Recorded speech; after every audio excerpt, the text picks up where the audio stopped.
എല്ലാ പ്രിയപ്പെട്ടവർക്കും യേശു ക്രിസ്തുവിൻ്റെ ധന്യനാമത്തിൽ ഒരിക്കലൂടെ സ്നേഹവന്ദനങ്ങൾ അറിയിക്കുന്നു.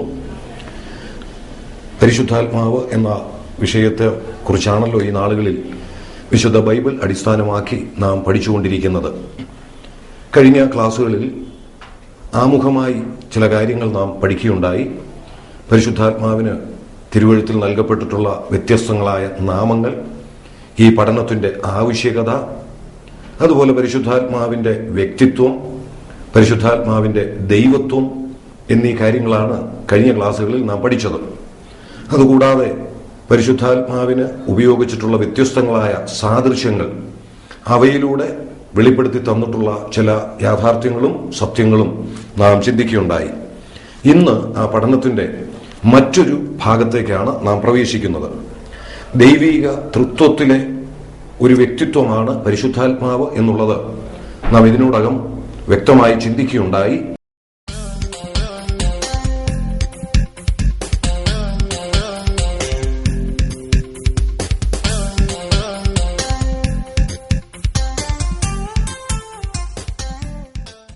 പരിശുദ്ധാത്മാവിന്റെ വ്യക്തിത്വവും ദൈവത്വവും പഠിച്ചപ്പോൾ ആ വിഷയം ആ നിലയിൽ നാം വിശദമായിട്ട് പഠിച്ചതാണ്. എന്നാൽ ദൈവിക തൃത്വത്തിലെ ഒരുവനായ പുത്രൻ കർത്താവായ യേശു ക്രിസ്തു താൻ ജഡമെടുത്ത് ഈ ഭൂമിയിലേക്ക് വന്ന് മനുഷ്യവർഗത്തിന്റെ പാപത്തിന്റെ പരിഹാരം നിർവഹിച്ചു.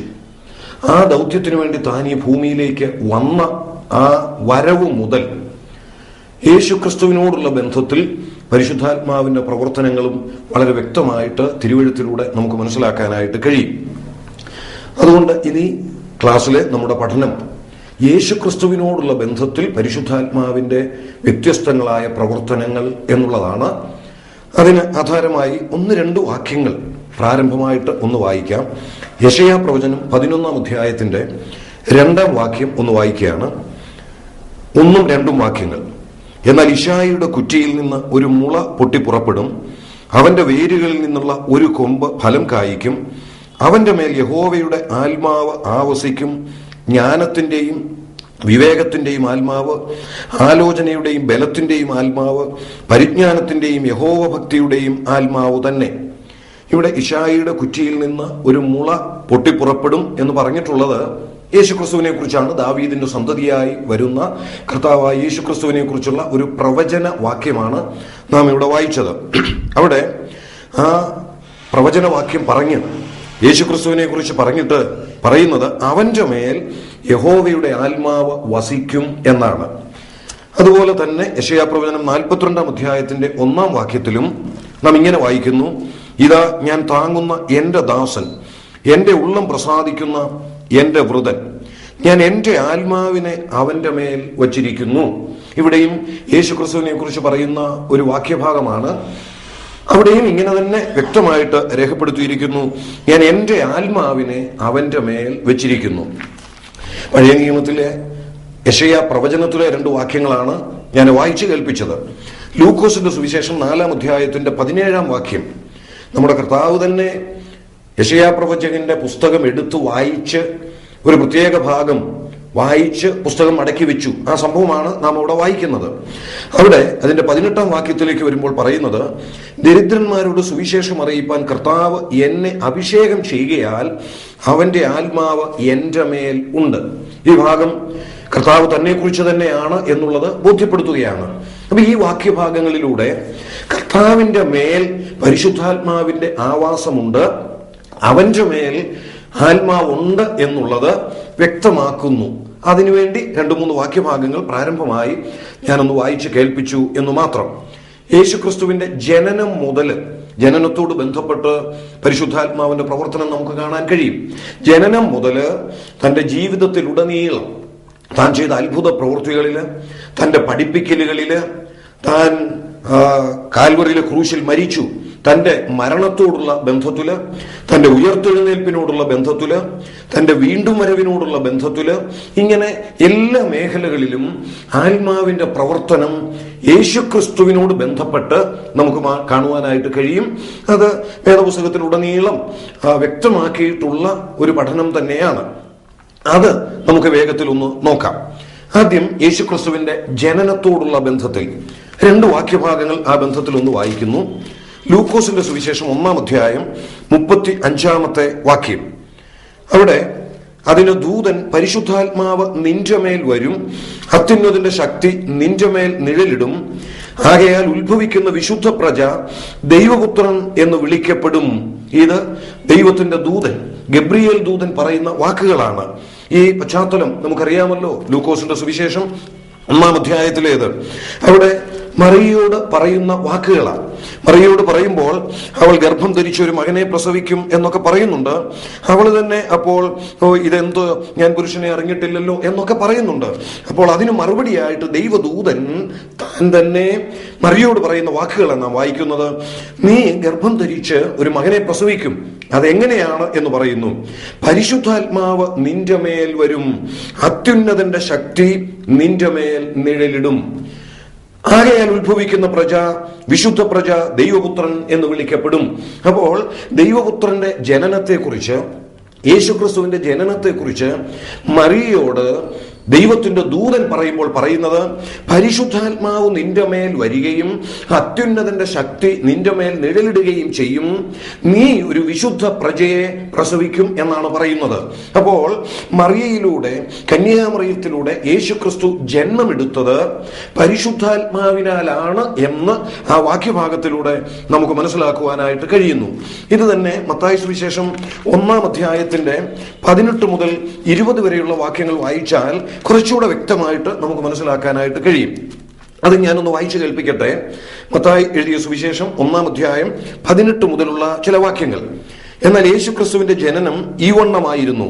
അവന്റെ അമ്മയായ മറിയ യോസേഫിന് വിവാഹം നിശ്ചയിക്കപ്പെട്ട ശേഷം അവർ കൂടി വരും മുമ്പേ പരിശുദ്ധാത്മാവിനാൽ ഗർഭിണിയായി എന്ന് കണ്ടു. അവിടെ വളരെ വ്യക്തമായിട്ട് എഴുതിയിരിക്കുന്നു, മറിയ ഗർഭം ധരിച്ചത് പരിശുദ്ധാത്മാവിനാലാണ്. ഈ വാക്യഭാഗങ്ങളിലൂടെ യേശുക്രിസ്തുവിന്റെ മനുഷ്യാവതാരത്തോടുള്ള ബന്ധത്തിൽ, യേശുവിന്റെ ജനനത്തോടുള്ള ബന്ധത്തിലും പരിശുദ്ധാത്മാവിന്റെ പ്രവർത്തനം നമുക്ക് കാണുവാനായിട്ട് കഴിയുന്നു. നിത്യതയിലെ അഥവാ പൂർവകാല നിത്യതയിൽ തന്നെ ദൈവീക തൃത്വത്തിൽപ്പെട്ടവരാണ് 3 വ്യക്തിത്വങ്ങൾ, പിതാവ്, പുത്രൻ, പരിശുദ്ധാത്മാവ് എന്നീ 3 വ്യക്തിത്വങ്ങളും. അത് വിശുദ്ധ ബൈബിളിലൂടെ നാം ഇതിനോടകം ചിന്തിച്ചതാണ്, വളരെ വ്യക്തമായി വെളിപ്പെടുത്തിയിട്ടുള്ള ഒരു യാഥാർത്ഥ്യവുമാണ്. എന്നാൽ ആ തൃത്വത്തിലെ ഒരുവനായ പരിശുദ്ധാത്മാവ് തൃത്വത്തിലെ മറ്റൊരു വ്യക്തിത്വമായ ദൈവപുത്രന്റെ ജനനത്തോടുള്ള ബന്ധത്തിൽ പ്രവർത്തിച്ചിരിക്കുന്ന പ്രവർത്തനത്തെയാണ് നമുക്ക് ഈ വാക്യഭാഗങ്ങളിലൂടെ കാണുവാനായിട്ട് കഴിയുന്നത്. അപ്പോൾ ചുരുക്കത്തിൽ നമുക്ക് ഇങ്ങനെ മനസ്സിലാക്കാം, യേശുവിന്റെ ജനനം തന്നെ അഥവാ മനുഷ്യാവതാരം തന്നെ പരിശുദ്ധാത്മാവിനാൽ ആണ്. നാം യോഹന്നാൻ സ്നാപകനോടുള്ള ബന്ധത്തിലും ലൂക്കോസിന്റെ സുവിശേഷം 1-ാം അധ്യായത്തിന്റെ 15-ാമത്തെ വാക്യത്തിൽ അമ്മയുടെ ഗർഭത്തിൽ വെച്ച് തന്നെ പരിശുദ്ധാത്മാവ് കൊണ്ട് നിറയും എന്ന് പറയുന്നത് വായിക്കുന്നുണ്ട്. അത് യോഹന്നാൻ സ്നാപകനെ കുറിച്ചുള്ള ഒരു പ്രസ്താവനയാണ്. എന്നാൽ യേശുക്രിസ്തുവിനോടുള്ള ബന്ധത്തിൽ വളരെ വ്യക്തമായി നാം ഇപ്പോൾ കണ്ടു, യേശുക്രിസ്തുവിന്റെ ജനനം തന്നെ പരിശുദ്ധാത്മാവിനാലാണ്. പിന്നീട് യേശുവിന്റെ ജീവിതത്തെ നമുക്കൊന്ന് വിലയിരുത്തി നോക്കാം. തന്റെ ജീവിത കാലഘട്ടത്തിൽ പരിശുദ്ധാത്മാവിന്റെ പ്രവർത്തനങ്ങൾ വളരെ വ്യക്തമായി നമുക്ക് കാണുവാനായിട്ട് കഴിയും. വിശേഷിച്ച് വിശുദ്ധ ബൈബിളിൽ പരിശുദ്ധാത്മാവിന്റെ പ്രവർത്തനത്തോടുള്ള ബന്ധത്തിൽ വിവിധ നിലകളിൽ നാം മുമ്പോട്ട് പഠിക്കുന്നുണ്ട്. പരിശുദ്ധാത്മ അഭിഷേകം എന്നൊരു വിഷയമുണ്ട്, പരിശുദ്ധാത്മ മുദ്ര എന്നൊരു വിഷയമുണ്ട്, പരിശുദ്ധാത്മ നിറവ് എന്നുള്ള ഒരു വിഷയമുണ്ട്. ഇങ്ങനെ വിവിധ നിലകളിൽ പരിശുദ്ധാത്മാവിന്റെ പ്രവർത്തനങ്ങളെ നമ്മോടുള്ള ബന്ധത്തിൽ അഥവാ വിശ്വാസികളോടുള്ള ബന്ധത്തിൽ നമുക്ക് പഠിക്കുവാനായിട്ട് കഴിയും. യേശുക്രിസ്തുവിനോടുള്ള ബന്ധത്തിലും ഇതെല്ലാം ബൈബിളിലൂടെ നമുക്ക് കാണാനായിട്ട് കഴിയുന്നുണ്ട്. ഈ പഠനത്തിൽ നാം ചില വേദവാക്യങ്ങൾ എടുത്ത് വായിക്കേണ്ടതായിട്ട് വരും. ഒന്നാമത് ലൂക്കോസിന്റെ സുവിശേഷം 4-ാം അധ്യായത്തിന്റെ 1-ാം വാക്യം ഞാനൊന്ന് വായിക്കാം. യേശു പരിശുദ്ധാത്മാവ് നിറഞ്ഞവനായി യോർദാൻ വിട്ട് മടങ്ങി. ലൂക്കോസിന്റെ സുവിശേഷം 4-ാം അധ്യായത്തിൽ മുൻപോട്ട് നാം വായിക്കുന്നത് മരുഭൂമിയിലേക്ക് പിശാചിനാൽ പരീക്ഷിക്കപ്പെടുവാനായിട്ട് നമ്മുടെ കർത്താവ് പോകുന്ന രംഗമാണ്. അതേക്കുറിച്ച് പറയുമ്പോൾ തുടക്കത്തിൽ തന്നെ ഇങ്ങനെയാണ് വായിക്കുന്നത്, പരിശുദ്ധാത്മാവ് നിറഞ്ഞവനായി യോർദാൻ വിട്ടുമടങ്ങി. അവിടെ യേശുവിന്റെ ജീവിതത്തിൽ പരിശുദ്ധാത്മ നിറവ് ഉണ്ടായിരുന്നു എന്നുള്ളത് നമുക്ക് കാണുവാനായിട്ട് കഴിയും. മറ്റൊരു വിഷയമാണ് പരിശുദ്ധാത്മ അഭിഷേകം. യേശുവിനോടുള്ള ബന്ധത്തിൽ പരിശുദ്ധാത്മ അഭിഷേകം വെളിപ്പെടുത്തുന്ന പല വേദവാക്യങ്ങളുണ്ട്. ലൂക്കോസിന്റെ സുവിശേഷം തന്നെ 4-ാം അധ്യായത്തിന്റെ 18-ാമത്തെ വാക്യത്തിൽ നാം ഇങ്ങനെ വായിക്കുന്നു: ദരിദ്രന്മാരോട് സുവിശേഷം അറിയിപ്പാൻ കർത്താവ് എന്നെ അഭിഷേകം ചെയ്യുകയാൽ അവന്റെ ആത്മാവ് എന്റെ മേലുണ്ട്. അവിടെ ദരിദ്രന്മാരോട് സുവിശേഷം അറിയിപ്പാൻ എന്നെ അഭിഷേകം ചെയ്തിരിക്കുന്നു എന്ന് കർത്താവിനെ കുറിച്ച് തന്നെ പറയുന്നത് നാം വായിക്കുകയാണ്. ആ വാക്യത്തിലൂടെ യേശു ക്രിസ്തു ആത്മ അഭിഷേകം പ്രാപിച്ചവനാണ് എന്ന് നമുക്ക് മനസ്സിലാക്കാം. യേശു ക്രിസ്തുവിന്റെ പേര് തന്നെ മശിഹ എന്ന. യഹൂദന്മാർ ഒരു മശിഹയ്ക്ക് വേണ്ടി കാത്തിരിക്കുന്നു, അങ്ങനെ ഒരു മശിഹയ്ക്ക് വേണ്ടി കാത്തിരുന്നു. മശിഹ എന്ന വാക്കിന്റെ അർത്ഥം, അഥവാ ആ വാക്കിന്റെ അർത്ഥമാണ് ക്രിസ്തു, അനോയിന്റഡ് വൺ, അഭിഷിക്തൻ എന്നാണ് ആ വാക്കിന്റെ അർത്ഥം തന്നെ. ആ നിലയിലും ആ പേരിലൂടെയും യേശു അഭിഷിക്തനാണ് എന്നുള്ള യാഥാർത്ഥ്യം നമുക്ക് മനസ്സിലാക്കുവാനായിട്ട് കഴിയും. പിന്നീട് അപ്പോസ്തല പ്രവൃത്തികളുടെ പുസ്തകം 4-ാം അധ്യായത്തിന്റെ 27-ാമത്തെ വാക്യത്തിലേക്ക് വരുമ്പോഴും ഇതേ ആശയം നമുക്ക് കാണുവാനായിട്ട് കഴിയുന്നുണ്ട്. അപ്പോസ്തല പ്രവൃത്തികൾ 4:27, പരിശുദ്ധാത്മാവിനാൽ അരുളി ചെയ്തവനെ, നീ അഭിഷേകം ചെയ്ത യേശു എന്ന നിന്റെ പരിശുദ്ധ ദാസന് വിരോധമായി. അപ്പൊ അവിടെ നമ്മൾ വായിക്കുന്നത് നീ അഭിഷേകം ചെയ്ത യേശു എന്ന നിന്റെ പരിശുദ്ധ ദാസൻ. അപ്പൊ അവിടെയും യേശു ക്രിസ്തു അഭിഷിക്തനാണ്, അഭിഷേകം പ്രാപിച്ചവനാണ് എന്ന് വളരെ വ്യക്തമായി നമുക്ക് വായിക്കുവാൻ കഴിയുന്നു. അപ്പോസ്തല പ്രവൃത്തികൾ തന്നെ മുൻപോട്ട് വരുമ്പോൾ 10-ാം അധ്യായത്തിന്റെ 38-ാമത്തെ വാക്യത്തിലും ഇതേ ആശയം വളരെ വ്യക്തമായിട്ട് പറയുന്നുണ്ട്. നസറായനായ യേശുവിനെ ദൈവം പരിശുദ്ധാത്മാവിനാലും ശക്തിയാലും അഭിഷേകം ചെയ്തതും ദൈവം അവനോടുകൂടെ ഇരുന്നതുകൊണ്ട് അവൻ നന്മ ചെയ്തും പിശാചു ബാധിച്ചവരെയൊക്കെയും സൗഖ്യമാക്കിയും കൊണ്ട് സഞ്ചരിച്ചതുമായ വിവരം തന്നെ നിങ്ങൾ അറിയുന്നുവല്ലോ. അവിടെ ആ വാക്യത്തിൽ അപ്പോസ്തല പ്രവൃത്തി 10:38 നാം വായിക്കുന്നത് നസറായനായ യേശുവിനെ ദൈവം പരിശുദ്ധാത്മാവിനാലും ശക്തിയാലും അഭിഷേകം ചെയ്തു എന്നാണ്. എബ്രായ ലേഖനം 1-ാം അധ്യായത്തിന്റെ 9-ാം വാക്യം ഈ ബന്ധത്തിൽ അതും കുറച്ചുകൂടെ ഈ ആശയത്തെ ഉറപ്പിക്കുന്നു. എബ്രായ ലേഖനം 1-ാം അധ്യായം 9-ാം വാക്യം, നീ നീതിയെ ഇഷ്ടപ്പെടുകയും ദുഷ്ടതയെ ദ്വേഷിക്കുകയും ചെയ്തിരിക്കയാൽ ദൈവമേ, നിന്റെ ദൈവം നിന്റെ കൂട്ടുകാരിൽ പരമായി നിന്നെ ആനന്ദതൈലം കൊണ്ട് അഭിഷേകം ചെയ്തിരിക്കുന്നു. അവിടെയും ആനന്ദതൈലം കൊണ്ട് അഭിഷേകം ചെയ്തിരിക്കുന്നു എന്ന് പറയുമ്പോൾ ആനന്ദ തൈലം, എണ്ണ തൈലം എന്നൊക്കെ ഉള്ളത് പഴയ നിയമത്തിൽ പരിശുദ്ധാത്മാവിന്റെ ഒരു സാദൃശ്യമാണ് എന്ന് ഇതിനോടകം കഴിഞ്ഞ ക്ലാസ്സിൽ നാം പഠിച്ചതാണ്. ഈ എബ്രായ ലേഖനം 1-ാം അധ്യായത്തിലെ ഈ വാക്ക് അല്ലെങ്കിൽ ഈ വാക്യം പിതാവ് പുത്രനോട് പറയുന്നതാണ്. എബ്രായ ലേഖനത്തിലെ ഈ വേദഭാഗങ്ങൾ യേശുക്രിസ്തുവിന്റെ ദൈവത്വത്തെയും വ്യക്തമാക്കുന്ന ഒരു വേദഭാഗമാണ്.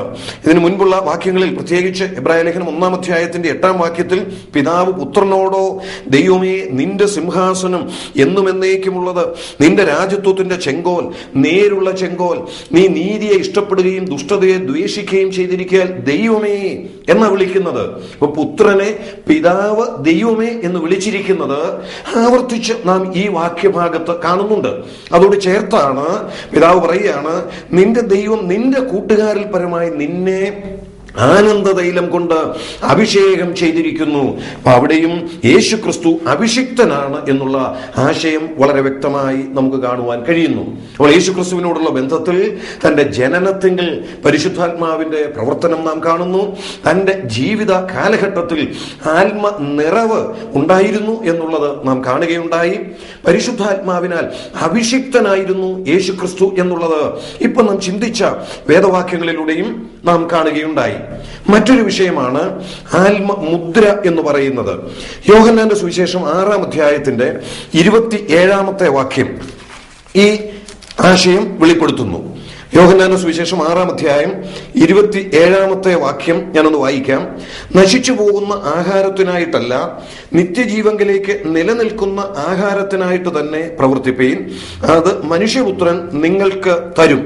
അവനെ പിതാവായ ദൈവം മുദ്രയിട്ടിരിക്കുന്നു എന്ന് ഉത്തരം പറഞ്ഞു. അവനെ പിതാവായ ദൈവം മുദ്രയിട്ടിരിക്കുന്നു.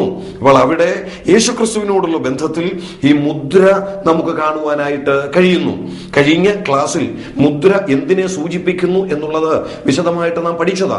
വിശ്വാസികളോടുള്ള ബന്ധത്തിലും പരിശുദ്ധാത്മാവിനാൽ മുദ്രയിടപ്പെട്ടവരാണ്. അധികാരത്തെയും ഉടമസ്ഥാവകാശത്തെയും സുരക്ഷിതത്വത്തെയും ഒക്കെയാണ് വിശ്വാസിയോടുള്ള ബന്ധത്തിൽ ആ മുദ്രയിലൂടെ നമുക്ക് മനസ്സിലാക്കാൻ കഴിയുന്നത്. ഇവിടെ യേശുക്രിസ്തുവിനോടുള്ള ബന്ധത്തിലും താൻ മുദ്രയിടപ്പെട്ടവനാണ് എന്ന് നാം വായിക്കുന്നു. മറ്റൊരു ആശയം മത്തായി സുവിശേഷം 4-ാം അധ്യായത്തിന്റെ 1-ാം വാക്യം. ഈ വാക്യഭാഗങ്ങളൊക്കെ ഈ ഓരോ വിഷയത്തോടുള്ള ബന്ധത്തിലും നാം ആവർത്തിച്ച് നോക്കുന്നുണ്ട്. എന്നാൽ വ്യത്യസ്തങ്ങളായ ചില ആശയങ്ങൾക്ക് വേണ്ടി ആവർത്തിച്ച് വായിച്ച് കേൾപ്പിക്കുന്നു എന്ന് മാത്രം. മത്തായി സുവിശേഷം 4-ാം അധ്യായത്തിന്റെ 1-ാം വാക്യം. അനന്തരം പിശാചിനാൽ പരീക്ഷിക്കപ്പെടുവാൻ യേശുവിനെ ആത്മാവ് മരുഭൂമിയിലേക്ക് നടത്തി. മരുഭൂമിയിൽ പിശാചിനാൽ യേശു കർത്താവ് പരീക്ഷിക്കപ്പെടുന്നുണ്ട്. ആ പരീക്ഷ താഴോട്ട് നമ്മൾ വായിക്കുന്നുണ്ട്. ലൂക്കോസിന്റെ സുവിശേഷത്തിലും മുൻപ് ആ വേദഭാഗം നാം ഒന്ന് നോക്കിയതാ. എന്നാൽ ഇവിടെ നാം കാണുന്നത് ആ നിലയിൽ മരുഭൂമിയിലേക്ക് പരീക്ഷിക്കപ്പെടുവാൻ യേശുവിനെ ആത്മാവ് നടത്തി എന്നാണ്. He was led by the holy spirit.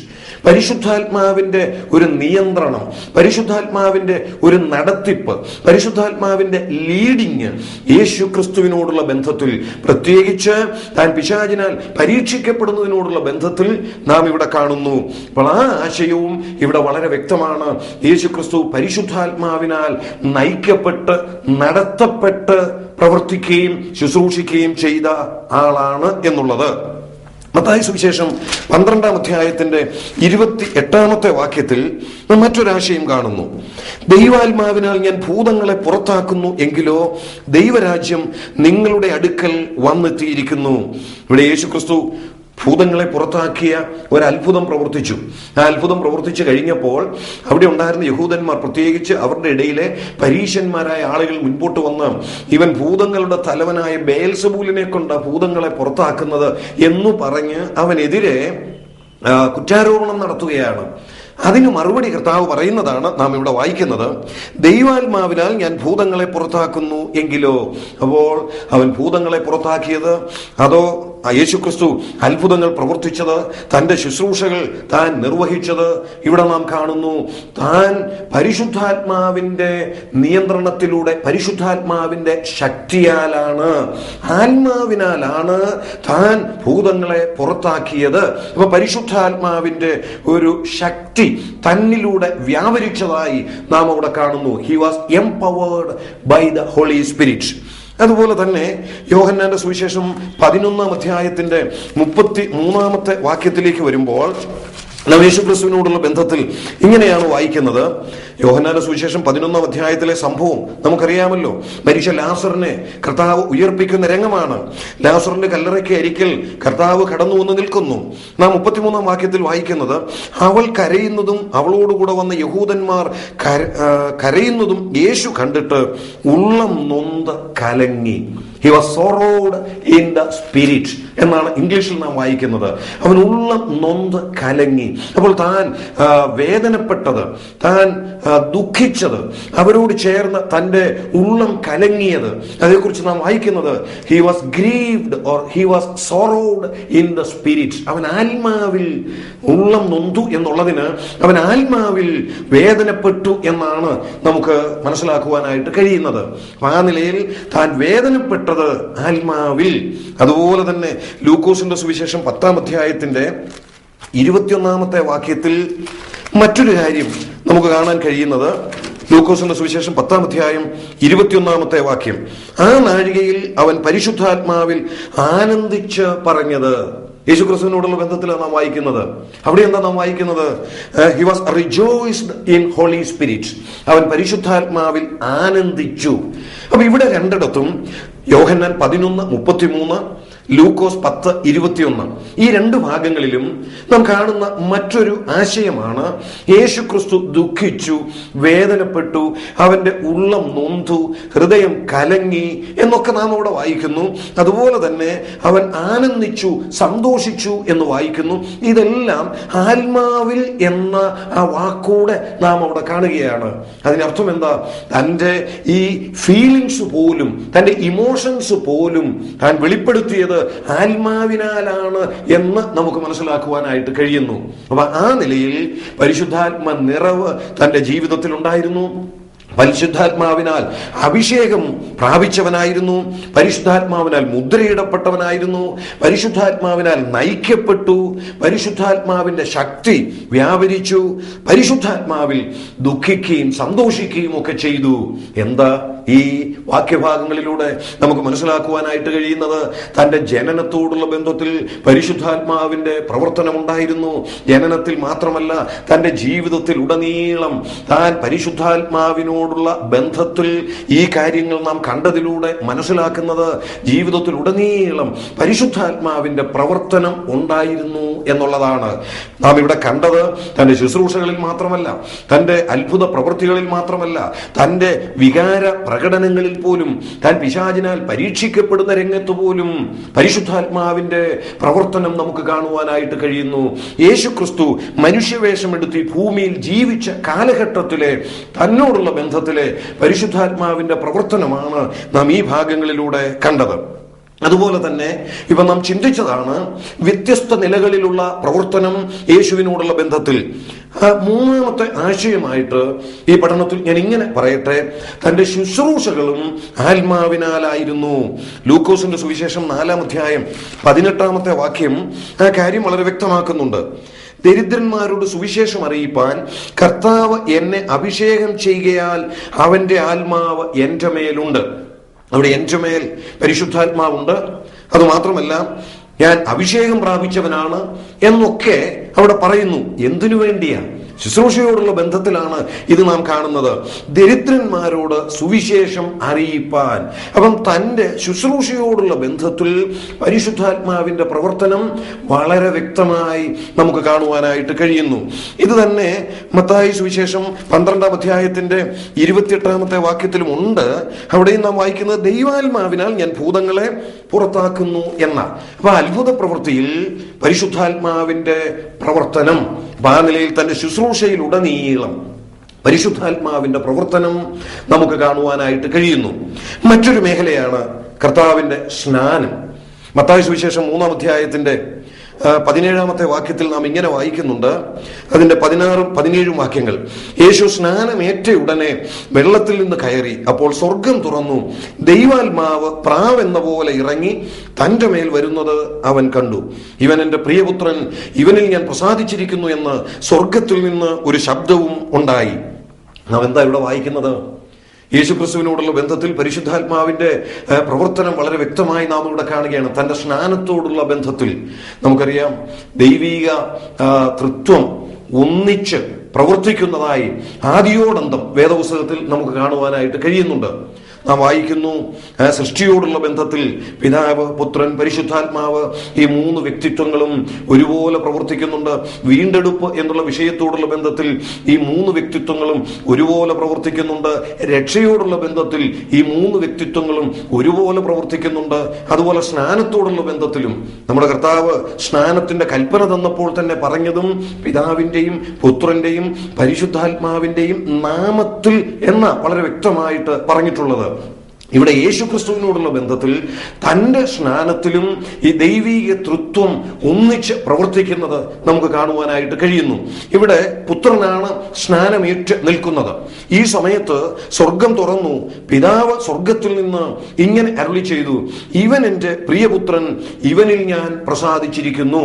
എന്നാൽ അതേ സമയത്ത് നാം കാണുന്ന മറ്റൊരു രംഗം, സ്വർഗം തുറന്നു, ദൈവാത്മാവ് പ്രാവെന്ന പോലെ ഇറങ്ങി തന്റെ മേൽ വരുന്നു. അപ്പോൾ പരിശുദ്ധാത്മാവ് തന്റെ മേൽ വരുന്നു. ഇവിടെയും തന്റെ സ്നാനത്തോടുള്ള ബന്ധത്തിൽ പരിശുദ്ധാത്മാവിന്റെ പ്രവർത്തനം നാം വളരെ വ്യക്തമായി കാണുകയാണ്. ഇതേ കാര്യം തന്നെ മറ്റു സുവിശേഷങ്ങളിലും നാം വായിക്കുന്നുണ്ട്. മർക്കോസിന്റെ സുവിശേഷം അതിന്റെ 1-ാം അധ്യായത്തിന്റെ 10-ാമത്തെ വാക്യം, ലൂക്കോസിന്റെ സുവിശേഷം 3-ാം അധ്യായം 22-ാം വാക്യം, യോഹന്നാന്റെ സുവിശേഷം 1-ാം അധ്യായം 32-ാമത്തെ വാക്യം. ഇങ്ങനെ ഈ സുവിശേഷങ്ങളിൽ യേശുവിന്റെ സ്നാനം രേഖപ്പെടുത്തിയിരിക്കുന്ന എല്ലായിടത്തും പരിശുദ്ധാത്മാവ് തന്റെ മേൽ ഇറങ്ങി വന്നു എന്നുള്ളത് നാം കാണുന്നുണ്ട്. പരിശുദ്ധാത്മാവിന്റെ പ്രവർത്തനം ആ നിലയിൽ തന്റെ സ്നാനത്തോടുള്ള ബന്ധത്തിലും നമുക്ക് വളരെ വ്യക്തമായി മനസ്സിലാക്കുവാനായിട്ട് കഴിയുന്നു. ഇനി മറ്റൊരു മേഖലയാണ് തന്റെ അത്ഭുത പ്രവൃത്തികൾ. ഇത് ശുശ്രൂഷയോടുള്ള ബന്ധത്തിലും നാം കണ്ടു അത്ഭുതങ്ങൾ. മത്തായി സുവിശേഷം 12-ാം അധ്യായത്തിന്റെ 28-ാമത്തെ വാക്യത്തിലാണ് നാം അത് ഇതിനു മുമ്പ് കണ്ടത്. അവിടെ താൻ ഭൂതങ്ങളെ പുറത്താക്കി, അതും ദൈവാത്മാവിനാലാണ് എന്ന് വളരെ വ്യക്തമായി രേഖപ്പെടുത്തിയിരിക്കുകയാണ്. ദൈവാത്മാവിനാൽ താൻ ഭൂതങ്ങളെ പുറത്താക്കി. അപ്പോൾ താൻ ചെയ്ത അത്ഭുത പ്രവൃത്തികളിലും പരിശുദ്ധാത്മാവിന്റെ പങ്ക് അല്ലെങ്കിൽ പരിശുദ്ധാത്മാവിന്റെ പ്രവർത്തനം നമുക്ക് വ്യക്തമായി കാണുവാനായിട്ട് കഴിയുന്നു. ലൂക്കോസിന്റെ സുവിശേഷം 11-ാം അധ്യായം 20-ാമത്തെ വാക്യം. ലൂക്കോസ് 11:20. എന്നാൽ ദൈവത്തിന്റെ ശക്തി കൊണ്ട് ഞാൻ ഭൂതങ്ങളെ പുറത്താക്കുന്നു എങ്കിൽ ദൈവരാജ്യം നിങ്ങളുടെ അടുക്കൽ വന്നിരിക്കുന്നു. ഇവിടെ ദൈവത്തിന്റെ ശക്തി കൊണ്ട് എന്നുള്ളത് ദൈവാത്മാവിന്റെ പ്രവർത്തനം എന്ന് നമുക്ക് മറ്റു ചില വേദഭാഗങ്ങളോട് ചേർത്ത് മനസ്സിലാക്കാവുന്നതാണ്. അപ്പൊ ആ നിലയിൽ പരിശുദ്ധാത്മാവിന്റെ പ്രവർത്തനം കർത്താവിന്റെ അത്ഭുതങ്ങളോടുള്ള ബന്ധത്തിലുണ്ട് എന്നുള്ളത് മനസ്സിലാകുന്നു. ലൂക്കോസിന്റെ സുവിശേഷം 4-ാം അധ്യായത്തിന്റെ 18-ാം വാക്യത്തിൽ ദരിദ്രന്മാരോട് സുവിശേഷം അറിയിക്കുന്നു. അത് മാത്രമല്ല, താഴോട്ട് വരുമ്പോൾ ബദ്ധന്മാർക്ക് വിടുതലും കുരുടന്മാർക്ക് കാഴ്ചയും പ്രസംഗിപ്പാനും പീഡിതരെ വിടുവിച്ചയപ്പാനും കർത്താവിന്റെ പ്രസാദവർഷം പ്രസംഗിപ്പാനും എന്നെ അയച്ചിരിക്കുന്നു എന്നാ പറയുന്നത്. അപ്പൊ ആ വാക്യങ്ങളിലൂടെയും തന്റെ അത്ഭുത പ്രവൃത്തികളിലും പരിശുദ്ധാത്മാവിന്റെ പ്രവർത്തനം വളരെ വ്യക്തമായിട്ട് നമുക്ക് കാണുവാനായിട്ട് കഴിയുന്നു. മറ്റൊരു മേഖല താൻ അനുഭവിച്ച കഷ്ടതയോടുള്ള ബന്ധത്തിൽ, ഇപ്പം തന്റെ ജീവിതത്തോടുള്ള ബന്ധത്തിൽ, തന്റെ വ്യത്യസ്ത പ്രവർത്തനങ്ങളോടുള്ള ബന്ധത്തിൽ, തന്റെ ജനനത്തോടുള്ള ബന്ധത്തിൽ, ശുശ്രൂഷകളോടുള്ള ബന്ധത്തിൽ, അത്ഭുതങ്ങളോടുള്ള ബന്ധത്തിൽ, തന്റെ സ്നാനത്തോടുള്ള ബന്ധത്തിൽ ഒക്കെ പരിശുദ്ധാത്മാവിന്റെ പ്രവർത്തനം ഉണ്ടായിരുന്നു എന്നുള്ളതാണ് നാം കണ്ടത്. ഈ കർത്താവ് അനുഭവിച്ച കഷ്ടതയോടുള്ള ബന്ധത്തിലോ പരീക്ഷയോടുള്ള ബന്ധത്തിൽ പരിശുദ്ധാത്മാവിനാൽ നിറയപ്പെട്ടു, പരിശുദ്ധാത്മാവിനാൽ നയിക്കപ്പെട്ടു എന്നൊക്കെ നാം കാണുകയുണ്ടായി. താൻ അനുഭവിച്ച കഷ്ടതകളോടുള്ള ബന്ധത്തിൽ അതിൽ ഒന്നാണ് താൻ അനുഭവിച്ച പരീക്ഷ. അത് മർക്കോസിന്റെ സുവിശേഷം 1-ാം അധ്യായത്തിന്റെ 12-ാം വാക്യവും ലൂക്കോസിന്റെ സുവിശേഷം 4-ാം അധ്യായത്തിന്റെ 1-ാം വാക്യവും ആ ബന്ധത്തിൽ നമുക്ക് ഒന്നുകൂടെ ഒന്ന് നോക്കാം. മർക്കോസിന്റെ സുവിശേഷം 1-ാം അധ്യായത്തിന്റെ 12-ാമത്തെ വാക്യം. അനന്തരം ആത്മാവ് അവനെ മരുഭൂമിയിലേക്ക് പോകുവാൻ നിർബന്ധിച്ചു. അവിടെ പരിശുദ്ധാത്മാവ് അവനെ നിർബന്ധിക്കുന്നു. എന്തിനു വേണ്ടിയാ? മരുഭൂമിയിലേക്ക് പോകുവാൻ. എന്താ മരുഭൂമിയിൽ ചെന്ന് താൻ നേരിടുവാനായിട്ട് പോകുന്നത്? പിശാചിനാൽ പരീക്ഷിക്കപ്പെടുവാനായിട്ട് പോകുകയാണ്. ആ പരീക്ഷയ്ക്ക് വേണ്ടി മരുഭൂമിയിലേക്ക് പോകുവാൻ ആത്മാവിനാൽ നയിക്കപ്പെട്ടു എന്ന് നാം നേരത്തെ കണ്ടു. ആത്മാവിനെ നിറയപ്പെട്ടവനായിട്ടാണ് അങ്ങോട്ട് പോകുന്നത് എന്ന് നാം കണ്ടു. എന്നാൽ ഇവിടെ മർക്കോസിന്റെ സുവിശേഷത്തിൽ നാം വായിക്കുന്നത് ആത്മാവിനാൽ നിർബന്ധിക്കപ്പെട്ടവനായി മരുഭൂമിയിലേക്ക് പോയി. ലൂക്കോസിന്റെ സുവിശേഷം 4-ാം അധ്യായം 1-ാം വാക്യത്തിലാണ് ആത്മാവ് അവനെ മരുഭൂമിയിലേക്ക് നടത്തി എന്ന് നാം വായിക്കുന്നത്. ഞാനതൊന്നുകൂടെ വായിക്കട്ടെ. യേശു പരിശുദ്ധാത്മാവ് നിറഞ്ഞവനായി യോർദാൻ വിട്ടു മടങ്ങി. ആത്മാവ് അവനെ മരുഭൂമിയിലേക്ക് നടത്തി. പിശാച് അവനെ 40 ദിവസം പരീക്ഷിച്ചു കൊണ്ടിരുന്നു. പിന്നീട് നമുക്കറിയാം, പരിശുദ്ധാത്മാവിനാൽ നിറയപ്പെട്ടവനായി, പരിശുദ്ധാത്മാവിനാൽ നിർബന്ധിക്കപ്പെട്ടവനായി, പരിശുദ്ധാത്മാവിനാൽ നയിക്കപ്പെട്ടവനായി പരീക്ഷിക്കപ്പെടുവാൻ മരുഭൂമിയിലേക്ക് പോയതുകൊണ്ട് പിശാചിനാലുള്ള പരീക്ഷയിൽ അവൻ വിജയം ഉറപ്പായിരുന്നു. അവൻ പരീക്ഷിക്കപ്പെട്ടത് ദൈവാത്മാവിനാലാണ്. അതുകൊണ്ട് ആ പരീക്ഷയിൽ കർത്താവ് വിജയിച്ച വിധം ആ പരീക്ഷകൾ രേഖപ്പെടുത്തിയിരിക്കുന്ന ഭാഗങ്ങളിലൂടെ നമുക്ക് മനസ്സിലാക്കുവാനായിട്ട് കഴിയും. തന്റെ പരീക്ഷയിൽ മാത്രമല്ല, എബ്രായ ലേഖനം 9-ാം അധ്യായത്തിന്റെ 14-ാമത്തെ വാക്യത്തിൽ തന്റെ ക്രൂശു മരണത്തോടുള്ള ബന്ധത്തിലും പരിശുദ്ധാത്മാവിന്റെ പ്രവർത്തനം ഉണ്ടായിരുന്നു എന്ന് നമുക്ക് കാണുവാൻ കഴിയും. എബ്രായ ലേഖനം 9-ാം അധ്യായത്തിന്റെ 14-ാമത്തെ വാക്യം. എങ്കിൽ നിത്യാത്മാവിനാൽ ദൈവത്തിന് തന്നെത്താൻ നിഷ്കളങ്കനായി അർപ്പിച്ച ക്രിസ്തുവിന്റെ രക്തം ജീവനുള്ള ദൈവത്തെ ആരാധിപ്പാൻ നിങ്ങളുടെ മനസാക്ഷിയെ നിർജീവ പ്രവൃത്തികളെ പോക്കി എത്രയധികം ശുദ്ധീകരിക്കും എന്ന് നാം വായിക്കുന്നു. എബ്രായ ലേഖനം 9-ാം അധ്യായത്തിന്റെ 14-ാം വാക്യമാണ്. എങ്കിൽ നിത്യാത്മാവിനാൽ ദൈവത്തിന് തന്നെത്താൻ നിഷ്കളങ്കനായി അർപ്പിച്ച ക്രിസ്തുവിന്റെ രക്തം. യേശു ക്രിസ്തു തന്നെത്താൻ നിഷ്കളങ്കനായി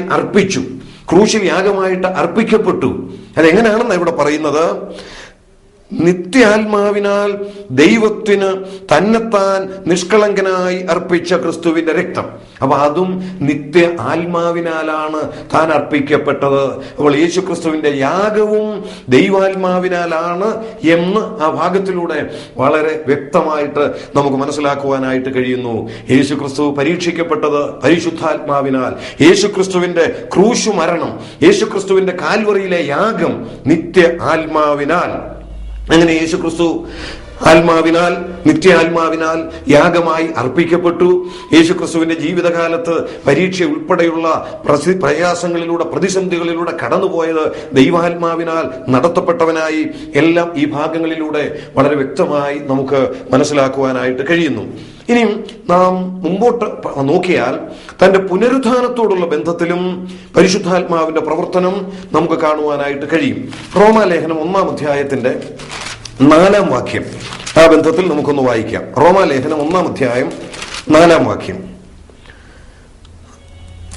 നമ്മുടെ പിതാവായ ദൈവത്തെങ്കിൽ നിന്നും കർത്താവായ യേശുക്രിസ്തുവിൽ നിന്നും നിങ്ങൾക്ക് കൃപയും സമാധാനവും ഉണ്ടാകട്ടെ. 5-ാം വാക്യം കൂടെ. ജഡം സംബന്ധിച്ച് ദാവീദിന്റെ സന്തതിയിൽ നിന്ന് ജനിക്കുകയും മരിച്ചിട്ട് ഉയർത്തെഴുന്നേൽക്കയാൽ വിശുദ്ധിയുടെ ആത്മാവ് സംബന്ധിച്ച് ദൈവപുത്രൻ എന്ന് ശക്തിയോടെ നിർണയിക്കപ്പെടുകയും ചെയ്തിരിക്കുന്നവനാലല്ലോ ഞങ്ങൾ അവന്റെ നാമത്തിനായി. എന്താ നമ്മോട് വായിക്കുന്നത്? ജഡം സംബന്ധിച്ച് ദാവീദിന്റെ സന്തതിയിൽ ജനിച്ചു, മരിച്ചിട്ട് ഉയർത്തെഴുന്നേൽക്കയാൽ വിശുദ്ധിയുടെ ആത്മാവ് സംബന്ധിച്ച് ദൈവപുത്രൻ എന്ന് ശക്തിയോടെ നിർണയിക്കപ്പെട്ടു. ഇപ്പോൾ വിശുദ്ധിയുടെ ആത്മാവ് എന്ന് ഇവിടെ പരിശുദ്ധാത്മാവിന് കൊടുത്തിരിക്കുന്ന വേറൊരു പേരാണ്. വ്യത്യസ്ത നാമങ്ങൾ ബൈബിളിൽ പരിശുദ്ധാത്മാവിന് ഉപയോഗിച്ചിട്ടുള്ളത് ഇതിനു മുമ്പ് മറ്റൊരു ക്ലാസ്സിൽ നമ്മൾ ചിന്തിച്ചതാണ്. ഇവിടെ ഉപയോഗിച്ചിരിക്കുന്ന പദം വിശുദ്ധിയുടെ ആത്മാവ് എന്നുള്ളതാണ്. അപ്പോൾ വിശുദ്ധിയുടെ ആത്മാവ് സംബന്ധിച്ച് ദൈവപുത്രൻ എന്ന് ശക്തിയോടെ നിർണയിക്കപ്പെട്ടു. എങ്ങനെ? ജഡം സംബന്ധിച്ച് ദാവീദിന്റെ സന്തതിയിൽ നിന്ന് ജനിച്ചു, മരിച്ചു, എന്നിട്ട് അടുത്ത് പറയാം ഉയർത്തെഴുന്നേറ്റിരിക്കയാൽ. അപ്പോൾ ആ ഉയർത്തെഴുന്നേൽപ്പിനോടുള്ള ബന്ധത്തിൽ ദൈവപുത്രൻ എന്ന് ശക്തിയോടെ നിർണയിക്കപ്പെട്ടത് വിശുദ്ധിയുടെ ആത്മാവ് സംബന്ധിച്ചാണ് എന്ന് രേഖപ്പെടുത്തിയിരിക്കുന്നു. റോമാലേഖനം തന്നെ 8-ാം അധ്യായത്തിന്റെ 11-ാമത്തെ വാക്യം ഈ ആശയം ഒന്നുകൂടെ ഉറപ്പിക്കുന്നതാണ്. റോമാലേഖനം 8-ാം അധ്യായത്തിന്റെ 11-ാം വാക്യം.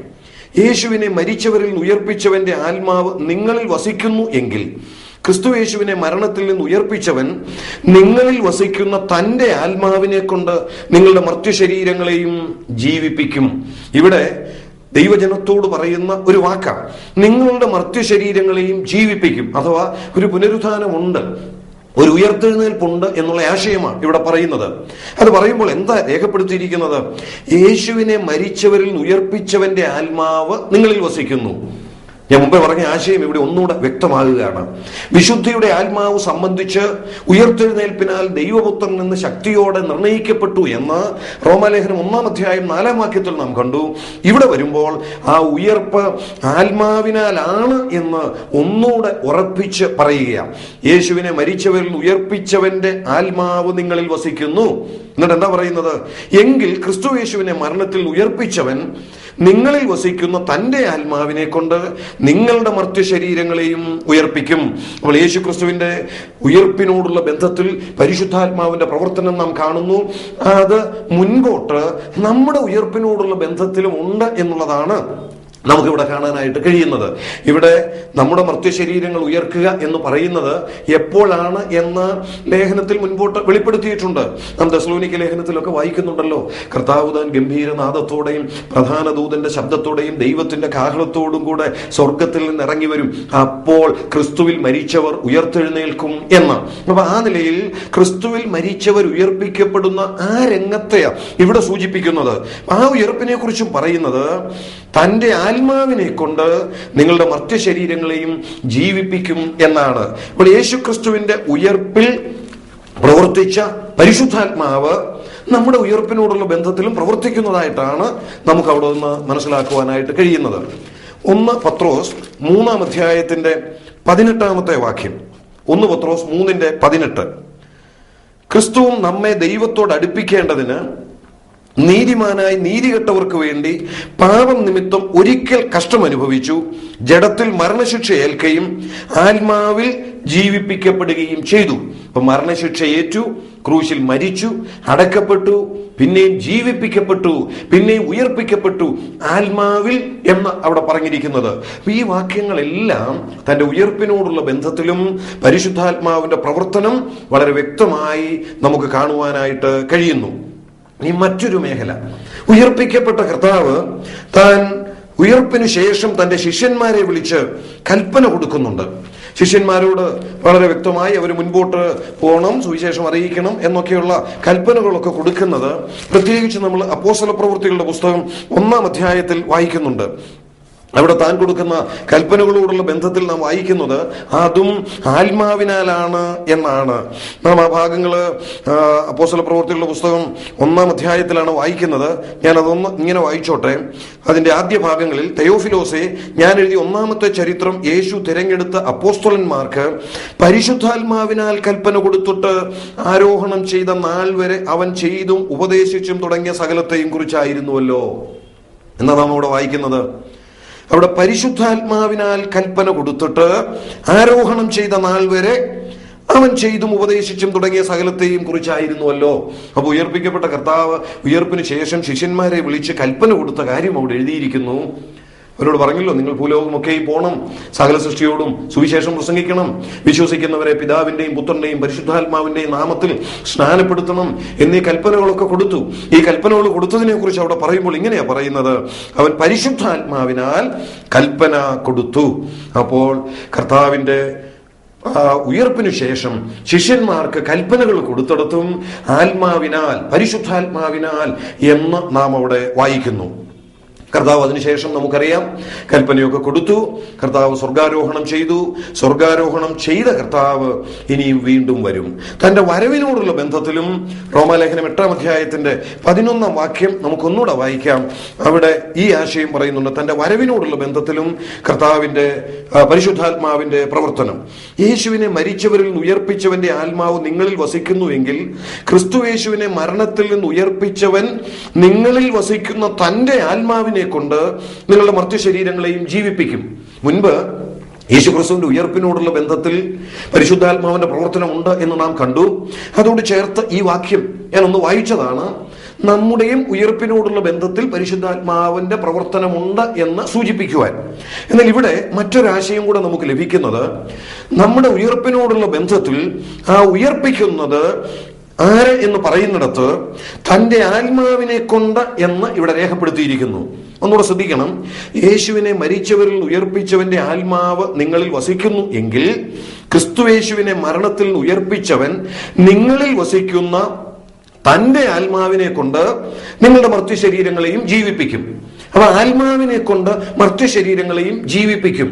മർത്യശരീരങ്ങൾ ഇനിയും ജീവിപ്പിക്കപ്പെടുന്നത് അത് ഉയർത്തെഴുന്നേൽപ്പ് എന്ന യാഥാർത്ഥ്യത്തിലേക്കാണല്ലോ വിരൽ ചൂണ്ടുന്നത്. അതും ആത്മാവിനെ കൊണ്ട് എന്ന് പറയുന്നു. അവിടെ ആത്മാവിന്റെ പ്രവർത്തനമുണ്ട്. അത് ഞാൻ മുൻപ് സൂചിപ്പിച്ചതാണ്. ഞാനിവിടെ അത് ഒന്നുകൂടെ എടുത്തു പറയാൻ ആഗ്രഹിക്കുന്നത്, ആ ഉയർപ്പ് സംഭവിക്കുന്നത് കർത്താവിന്റെ വരവിങ്കലാണല്ലോ. കർത്താവ് താൻ ഗംഭീരനാഥത്തോടെ വരുമ്പോഴാണല്ലോ. ആ വരവിങ്കൽ നമ്മുടെ ഉയർപ്പിനോടുള്ള ബന്ധത്തിൽ ആത്മാവിന്റെ പ്രവർത്തനമുണ്ട് എന്ന് പറയുന്നത് കൊണ്ട് കർത്താവിന്റെ മടങ്ങിവരവിനോടുള്ള ബന്ധത്തിലും പരിശുദ്ധാത്മാവിന്റെ പ്രവർത്തനത്തെ നമുക്ക് കാണുവാനായിട്ട് കഴിയുന്നു. അപ്പോൾ തന്റെ ജീവിത കാലഘട്ടത്തിൽ മാത്രമല്ല, തന്റെ മരണത്തോടുള്ള ബന്ധത്തിലും തന്റെ ഉയർത്തെഴുന്നേൽപ്പിനോടുള്ള ബന്ധത്തിലും ഉയർപ്പിന് ശേഷം ശിഷ്യന്മാർക്ക് കൽപ്പന കൊടുത്തതിനോടുള്ള ബന്ധത്തിലും പോരാ, തന്റെ മടങ്ങിവരവിനോടുള്ള ബന്ധത്തിലും പരിശുദ്ധാത്മാവിന്റെ പ്രവർത്തനത്തെ നമുക്ക് വളരെ വ്യക്തമായിട്ട് കാണുവാനായിട്ട് കഴിയുന്നു. അപ്പോസ്തല പ്രവൃത്തികളുടെ പുസ്തകം 2-ാം അധ്യായത്തിന്റെ 33-ാമത്തെ വാക്യം അതോടെ നമുക്ക് നോക്കാം. അപ്പോസ്തല പ്രവൃത്തികൾ 2:33. അവൻ ദൈവത്തിന്റെ വലത്തുഭാഗത്തേക്ക് ആരോഹണം ചെയ്തു, പരിശുദ്ധാത്മാവ് എന്ന വാഗ്ദത്തം പിതാവിനോട് വാങ്ങി നിങ്ങൾ ഈ കാണുകയും കേൾക്കുകയും ചെയ്യുന്നത് പകർന്നു തന്നു. ഇവിടെ എന്താ നമ്മൾ വായിക്കുന്നത്? യോഹന്നാന്റെ സുവിശേഷത്തിൽ പ്രത്യേകിച്ച് 14-ാം അധ്യായത്തിലും മറ്റും കർത്താവ് തന്നെ പറയുന്നുണ്ട് ശിഷ്യന്മാരോട്, നിങ്ങളുടെ ഹൃദയം കലങ്ങി പോകരുത്, ഞാൻ പോയാൽ നിങ്ങൾക്ക് വേണ്ടി വീടൊരുക്കാൻ പോകുന്നു, അതൊരുക്കി കഴിഞ്ഞാൽ പിന്നെയും ഒന്ന് നിങ്ങളെ ചേർക്കും, എൻ്റെ അടുത്ത് കൊണ്ടുപോകും എന്നൊക്കെ പറഞ്ഞിട്ട് താഴോട്ട് വരുമ്പോൾ കർത്താവ് പറയുന്നുണ്ട്, നിങ്ങളോടുകൂടെ എന്നേക്കും ഇരിക്കേണ്ടതിന് മറ്റൊരു കാര്യസ്ഥനെ അയച്ചു തരും എന്ന്. അത് പരിശുദ്ധാത്മാവിനെ കുറിച്ചാണ്. അപ്പം വിശ്വാസികൾക്ക് പരിശുദ്ധാത്മാവിനെ ദൈവം തരുന്ന കാര്യമാണ് വാഗ്ദത്വമായിട്ട് നമുക്ക് അവിടെ കാണാനായിട്ട് കഴിയുന്നത്. ഇവിടെ നാം വായിച്ചതും അതേ ആശയം തന്നെയാണ്. അവൻ ദൈവത്തിന്റെ വലത്തുഭാഗത്തേക്ക് ആരോഹണം ചെയ്തു, കർത്താവ് സ്വർഗാരോഹണം ചെയ്തു. പരിശുദ്ധാത്മാവ് എന്ന വാഗ്ദത്വം പിതാവിനോട് വാങ്ങി. എന്നിട്ട് അടുത്ത് വായിക്കുന്നത് എന്താ? നിങ്ങൾ ഈ കാണുകയും കേൾക്കുകയും ചെയ്യുന്നത് പകർന്നു തന്നു. അപ്പോൾ പിതാവിനോട് ഈ പരിശുദ്ധാത്മാവ് എന്ന വാഗ്ദത്തത്തെ വാങ്ങി വിശ്വാസികൾക്ക് പകർന്നു തന്നിരിക്കുന്നത് ആര് എന്നവിടെ പറയുന്നു. അവിടെ കർത്താവ് അത് ചെയ്തതായിട്ട് നാം വായിക്കുന്നു. അങ്ങനെയാണെങ്കിൽ കർത്താവിന്റെ പ്രവർത്തനത്തിന്റെ മറ്റൊരു ഭാഗമായിട്ട് നാം കാണുന്നത്, താൻ പരിശുദ്ധാത്മാവിനെ പിതാവിങ്കിൽ നിന്ന് വാങ്ങി നമുക്ക് തരികയും ചെയ്തിരിക്കുന്നു. അപ്പൊ ആ നിലയിലും പരിശുദ്ധാത്മാവിന്റെ പ്രവർത്തനം നമുക്ക് കാണുവാനായിട്ട് കഴിയുന്നു. പിന്നീട് മുൻപോട്ട് ഈ വിഷയത്തിന്റെ പഠനത്തിൽ നമുക്ക് നൽകപ്പെട്ടിട്ടുള്ള കൃപാവരങ്ങളെ കുറിച്ച് നാം പഠിക്കുന്നുണ്ട്. വ്യത്യസ്ത വരങ്ങൾ ദൈവം സഭയ്ക്ക് നൽകിയിട്ടുണ്ട്. ആ വരങ്ങളോടുള്ള ബന്ധത്തിൽ വേദവാക്യങ്ങളൊക്കെ അപ്പോൾ നമുക്ക് എടുത്തു നോക്കാം. അത് പഠിക്കുമ്പോഴും പിതാവിനാലും പുത്രനാലും പരിശുദ്ധാത്മാവിനാലും എന്ന് നമുക്ക് മനസ്സിലാക്കുവാനായിട്ട് കഴിയും. അഥവാ ആത്മാവ് താൻ ഇച്ഛിക്കും പോലെ കൃപാവരങ്ങളെ പകുത്തു കൊടുക്കുന്നു എന്ന് നാം കൊരിന്ത്യർ ലേഖനത്തിൽ വായിക്കുന്നുണ്ട്. അപ്പൊ അവിടെയും കൃപാവരം നൽകപ്പെടുന്നതിനോടുള്ള ബന്ധത്തിൽ പരിശുദ്ധാത്മാവിന്റെ പ്രവർത്തനത്തെ വളരെ വ്യക്തമായി നമുക്ക് കാണുവാനായിട്ട് കഴിയുന്നു. ആ നിലയിൽ പരിശുദ്ധാത്മാവിനെ നൽകുന്നതിനോടുള്ള ബന്ധത്തിൽ, പരിശുദ്ധാത്മാവിലൂടെയുള്ള കൃപാവരങ്ങൾ നൽകപ്പെടുന്നതിനോടുള്ള ബന്ധത്തിലും പരിശുദ്ധാത്മാവിന്റെ പ്രവർത്തനത്തെ നമുക്ക് വളരെ വ്യക്തമായി കാണുവാനായിട്ട് കഴിയുന്നു. കർത്താവ് പുത്രൻ പിതാവിങ്കൽ നിന്ന് പരിശുദ്ധാത്മാവിനെ വാങ്ങി നമുക്ക് നൽകുന്നു. അപ്പൊ ഈ നിലകളിൽ പരിശുദ്ധാത്മാവ് യേശുക്രിസ്തുവിനോടുള്ള ബന്ധത്തിൽ എങ്ങനെ പ്രവർത്തിക്കുന്നു എന്നുള്ളത് നാം കാണുകയുണ്ടായി. പ്രധാനമായിട്ട് 10 നിലകളിലാണ് ആ വിഷയം നാം ഇപ്പോൾ ചിന്തിക്കുകയുണ്ടായത്. ഞാനത് ഒന്നുകൂടെ ഇങ്ങനെ പറയട്ടെ. യെശയ്യാ പ്രവചനത്തിലും ലൂക്കോസിന്റെ സുവിശേഷത്തിലും ഒക്കെ നമ്മൾ പ്രാരംഭത്തിൽ തന്നെ കാണുകയുണ്ടായി, അവന്റെ മേൽ ആത്മാവ് വസിക്കും എന്ന ആ പദപ്രയോഗം. അപ്പൊ ആ നിലയിൽ കർത്താവിനോടുള്ള ബന്ധത്തിൽ ആത്മാവിന്റെ പ്രവർത്തനം, ആത്മാവിന്റെ ആവാസം ഉണ്ടായിരുന്നു എന്നുള്ളതാണ് നാം ഇപ്പോൾ വിശദമായിട്ട് കണ്ടത്. തന്റെ ജനനത്തോടുള്ള ബന്ധത്തിൽ പരിശുദ്ധാത്മാവിന്റെ പ്രവർത്തനം, തന്റെ ജീവിത കാലഘട്ടത്തിൽ പരിശുദ്ധാത്മാവിനാൽ നിറയപ്പെട്ടവനാണ്, പരിശുദ്ധാത്മാവിനാൽ അഭിഷേകം പ്രാപിച്ചവനാണ്, പരിശുദ്ധാത്മാവിനാൽ മുദ്രയിടപ്പെട്ടവനാണ്, പരിശുദ്ധാത്മാവിനാൽ നയിക്കപ്പെട്ടവനാണ്, പരിശുദ്ധാത്മാവിനാൽ ശക്തി പ്രാപിച്ച് അത്ഭുതങ്ങളും അടയാളങ്ങളും പ്രവർത്തിച്ചവനാണ്, പരിശുദ്ധാത്മാവിനാൽ അവൻ വേദനപ്പെട്ടു സന്തോഷിച്ചു എന്നൊക്കെ നാം വായിക്കുന്നു. അപ്പൊ ആ നിലകളിൽ തന്റെ വികാര പ്രകടനങ്ങളിൽ പോലും പരിശുദ്ധാത്മാവിന്റെ പ്രവർത്തനത്തെ നമുക്ക് കാണുവാനായിട്ട് കഴിയുന്നു. പിന്നീട് തന്റെ ശുശ്രൂഷ മേഖലകളിൽ പരിശുദ്ധാത്മാവിന്റെ പ്രവർത്തനം വളരെ വ്യക്തമായി നാം കാണുകയുണ്ടായി. തന്റെ സ്നാനത്തോടുള്ള ബന്ധത്തിലും പരിശുദ്ധാത്മാവിന്റെ പ്രവർത്തനത്തെ നാം കാണുകയുണ്ടായി. അനേക അത്ഭുതങ്ങളും അടയാളങ്ങളും പ്രവർത്തിച്ചു. ആ അത്ഭുതങ്ങളോടുള്ള ബന്ധത്തിൽ പരിശുദ്ധാത്മാവിന്റെ പ്രവർത്തനത്തെ നാം കാണുകയുണ്ടായി. തന്റെ കഷ്ടതയോടുള്ള ബന്ധത്തിൽ പിശാചിനാൽ പരീക്ഷിക്കപ്പെട്ടു, അതുപോലെ തന്നെ കാൽവറിയിൽ യാഗമായിട്ട് അർപ്പിക്കപ്പെട്ടു. ഈ കാര്യങ്ങളോടുള്ള ബന്ധത്തിലും പരിശുദ്ധാത്മാവിന്റെ പ്രവർത്തനവും പങ്കും വളരെ വ്യക്തമായി തിരുവെഴുത്തിലൂടെ നാം കാണുകയുണ്ടായി. തന്റെ ഉയർത്തെഴുന്നേൽപ്പിനോടുള്ള ബന്ധത്തിലും പരിശുദ്ധാത്മാവിന്റെ പ്രവർത്തനത്തിന്റെ പങ്ക് നാം കാണുന്നു. ഉയർപ്പിക്കപ്പെട്ട കർത്താവ് ശിഷ്യന്മാർക്ക് കൽപ്പന കൊടുക്കുന്നിടത്ത് പരിശുദ്ധാത്മാവിന്റെ പ്രവർത്തനം നാം കാണുന്നു. തന്റെ മടങ്ങിവരവിനോടുള്ള ബന്ധത്തിലും പരിശുദ്ധാത്മാവിന്റെ പ്രവർത്തനത്തെ പങ്കിനെ നാം കാണുന്നു. അത് മാത്രമല്ല, വിശ്വാസികൾക്ക് പരിശുദ്ധാത്മാവിനെ നൽകിയിരിക്കുന്നതിനോടുള്ള ബന്ധത്തിലും, അഥവാ വാഗ്ദത്തം നൽകിയതിനോടുള്ള ബന്ധത്തിലും കർത്താവ് പരിശുദ്ധാത്മാവിനെ പിതാവിൽ നിന്ന് വാങ്ങി നമുക്ക് നൽകിയിരിക്കുന്നു എന്ന് നാം കാണുന്നു. ഈ നിലകളിൽ പരിശുദ്ധാത്മാവ് യേശുക്രിസ്തുവിനോടുള്ള ബന്ധത്തിൽ ആദിയോടന്തം പ്രവർത്തിക്കുന്നതായി നാം കാണുകയുണ്ടായി. പ്രിയപ്പെട്ടവരെ, ഇത് ഒരു വലിയ യാഥാർത്ഥ്യം നമ്മെ ഓർപ്പിക്കുകയാണ്. യേശുക്രിസ്തു കേവലം ഒരു മനുഷ്യനല്ല, പൂർണ്ണ മനുഷ്യനായിട്ട് ഈ ഭൂമിയിൽ ജീവിച്ചു എന്നുള്ളത് ശരിയാണ്. താൻ പൂർണ്ണ ദൈവവുമാണ്. ദൈവം മനുഷ്യവേഷം എടുത്തു വന്നതാണ്.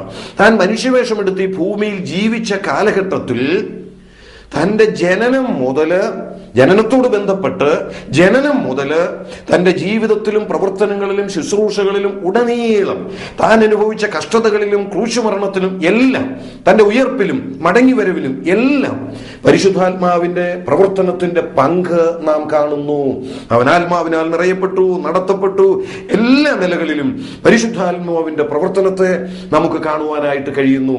യേശുക്രിസ്തുവിനോടുള്ള ബന്ധത്തിൽ പരിശുദ്ധാത്മാവിന്റെ പ്രവർത്തനം ഈ നിലകളിൽ ആവശ്യമായിരുന്നു എങ്കിൽ കേവലം മനുഷ്യരായ ഈ ഭൂമിയിൽ ജീവിക്കുന്ന, പാപം നിറഞ്ഞു നിൽക്കുന്ന സാഹചര്യങ്ങളിലൂടെ കടന്നുപോയിക്കൊണ്ടിരിക്കുന്ന നമ്മോടുള്ള ബന്ധത്തിലും പരിശുദ്ധാത്മാവിന്റെ നിയന്ത്രണവും നടത്തിപ്പും ജീവിതവും എത്ര അധികം ആവശ്യമായിരിക്കുന്നു എന്നുള്ളത് നാം ചിന്തിക്കേണ്ടുന്ന ഒരു യാഥാർത്ഥ്യമാണ്.